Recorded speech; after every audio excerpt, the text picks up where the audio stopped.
The teen brain, it's just not grown up yet. When adolescence hit Dr. Frances Jensen's sons, she often found herself wondering, like all parents of teenagers, what were you thinking? Many parents are confused by their teenagers' actions, explains Dr. Jensen, who is a pediatric neurologist at Children's Hospital in Boston. For instance, her oldest son, Andrew, colored his hair with red stripes and went off to school wearing studded leather and platform shoes. His grades also dropped when he turned 16. My son transformed into another person, and yet I knew deep down inside it was the same Andrew, Dr. Jensen says. Suddenly, her own child seemed like an alien species. As she coped with her son's mood swings and changes, Dr. Jensen decided to investigate what neuroscientists are discovering about teenagers' brains that make them behave that way.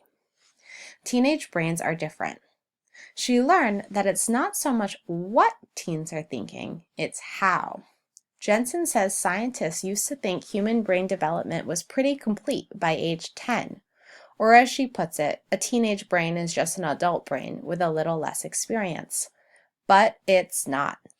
To begin with, she says, a crucial part of the brain, the frontal lobes, are not fully connected. Really? It's the part of the brain that says, is this a good idea? What is the consequence of this action?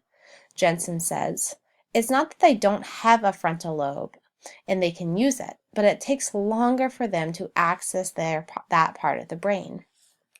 Teenagers don't have as much of the fatty coating called myelin, or white matter, that adults have in this area. Your brain nerves need myelin for nerve signals to flow freely and fast.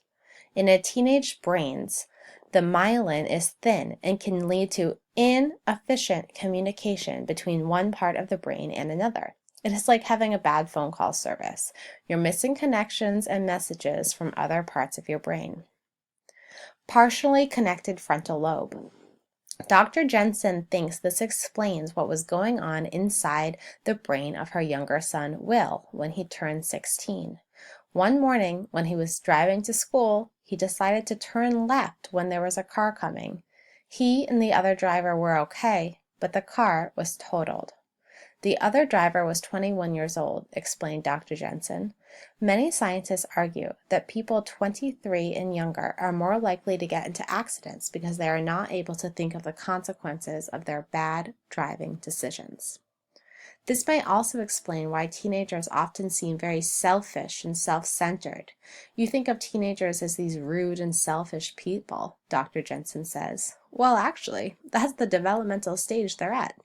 They aren't at the place where they are thinking about the effects of their behavior on other people. The problem is that they do not have a fully connected frontal lobe. More vulnerable to addiction.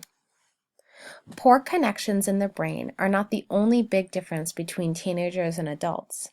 Nature made the brains of children and adolescents excitable. The brain chemistry of teenagers responds to everything in their environment. After all, that's what makes kids learn new things so easily. But this brain chemistry can also have a negative effect. Teens look for other ways to find excitement and learn new experience. Alcohol, nicotine, marijuana, cocaine, ecstasy, etc. Teens are more likely to become addicted because their brains like the excitement of something new, like a drug. Studies have shown that a teenager who smokes marijuana will have longer negative effects than an adult. An adult's brain will return to normal more quickly than a teenager's brain after consuming drugs or alcohol. The effects of drug and alcohol can last for days longer on a teenage brain. When Will asked his mother why he couldn't do drugs, his mom explained how drugs works on teens' brains. Will learned that if I smoke pot tonight and I have an exam in 2 days' time, I'm going to do worse. It's a fact. Dr. Jensen said that studying neuroscience really helped her understand her son's development and give advice to them as they went through the difficulties of adolescence.